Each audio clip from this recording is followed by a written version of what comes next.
Hi everyone, it's Wednesday Warriors, and it's me, Arielle, and today I am going to be responding to the next question in our special program. The question is, what do I do to be assertive? And I have a few ideas about that. I am not a very assertive person in general. I tend to be more soft-spoken, but I do get my point across, and I am a lot more assertive than I used to be years ago. When I tell people that I'm shy or quiet, they just look at me and shake their heads and say, no, not you. I still think of myself as a more shy, less confident person, but I guess I've changed over the years because people never tend to see me that way anymore. To be assertive, you need to find your voice. You need to remember that what you have to say is worth saying, and that you are worth all the time and energy, and that what you have to say is important. So, to be assertive, when someone says something that you don't like or that makes you uncomfortable, you need to speak up, because the more that you keep quiet, the more you're relinquishing a piece of yourself. When you allow people to make you feel badly, they're just going to treat you the way you teach them to treat you. And if that's by being silent and not being assertive, then they're just going to keep on doing it. You have to learn how to handle yourself. So if you see somebody that handles themselves really well, and they are in command of a situation, and they're assertive, and it's someone that you know, ask them how they became assertive, how they became the way they are. And, you know, sometimes people are natural-born assertive people, but oftentimes something happened to them that made them change their point of view, or they grew up and realized what they needed to do to make their way in life.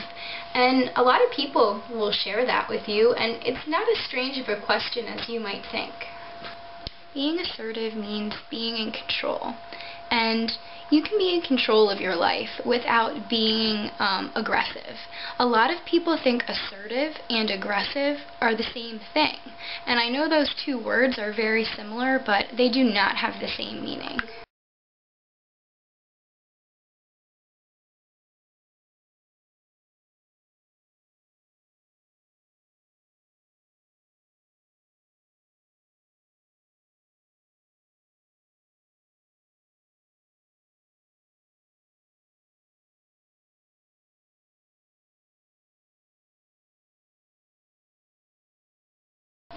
You have to sort of examine a situation that you're in as though you are a third party and not yourself in the scenario. And I think if you do that, you'll be able to see in what ways you can be more assertive than you were.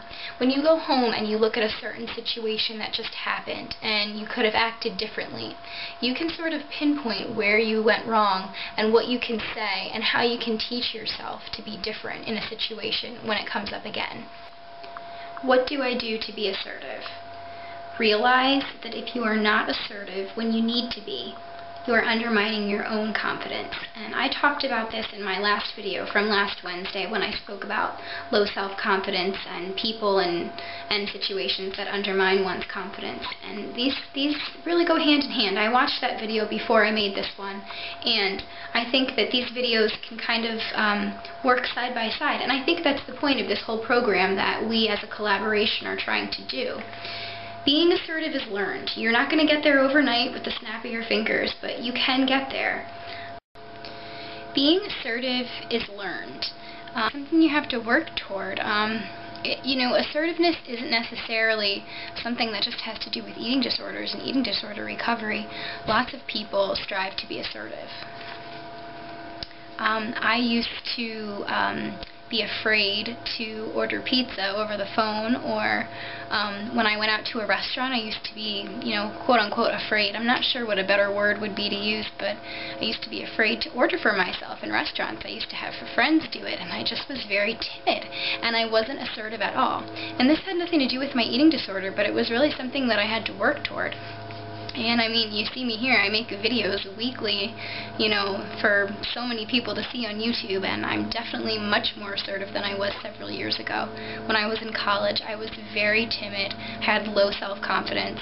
I did not assert myself, and I just stepped it up a notch.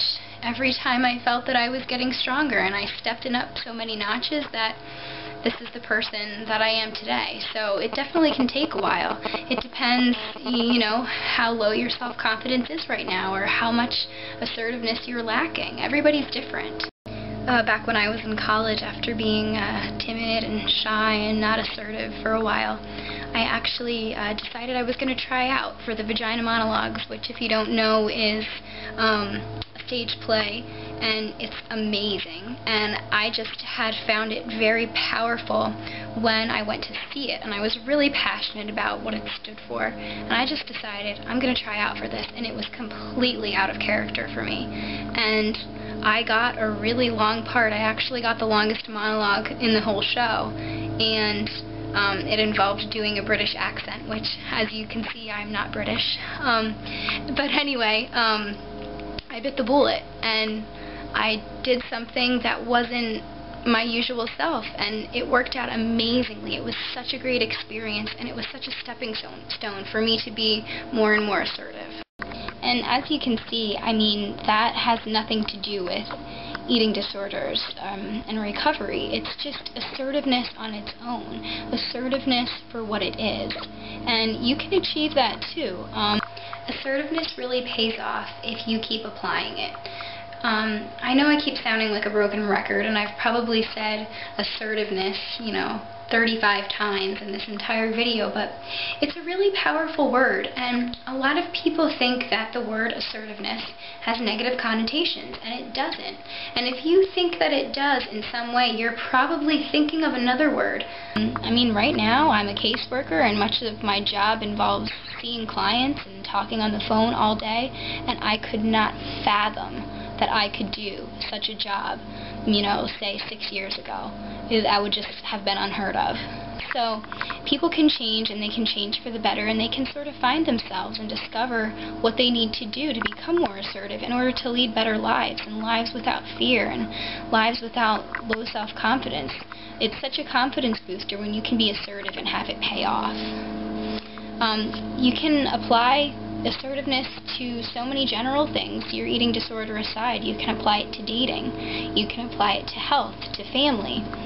Assertiveness means that you are taking charge.